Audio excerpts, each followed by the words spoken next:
ইরানে হামলা চালানো থেকে প্রেসিডেন্ট ডোনাল্ড ট্রাম্পকে বিরত রাখতে যুক্তরাষ্ট্রের পার্লামেন্টের উচ্চকক্ষ সিনেটে বিল পাশ হয়েছে।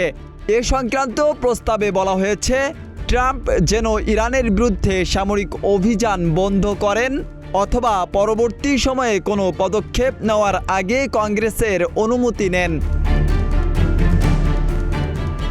স্থানীয় সময় মঙ্গলবার সিনেটে 50 থেকে 48 ভোটে এ বিল পাশ হয়।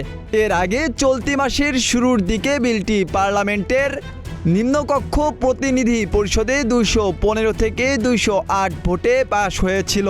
পরে অনুমোদনের জন্য সেটি সিনেটে যায়। ট্রাম্পের নিজ দল রিপাবলিকান পার্টি সিনেটে সংখ্যাগরিষ্ঠ।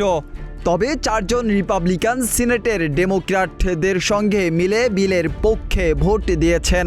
অন্যদিকে পেনসিলভানিয়ার ডেমোক্র্যাট সিনেটের জন ফেটারম্যান বিলের বিপক্ষে ভোট দিয়েছেন। সিনেটে অনুমোদন পেলেও এ উদ্যোগ বাস্তবায়নের শঙ্কা থেকে যাচ্ছে, কারণ বিলের বিরুদ্ধে ভেটো দেওয়ার ক্ষমতা প্রেসিডেন্ট ট্রাম্পের রয়েছে।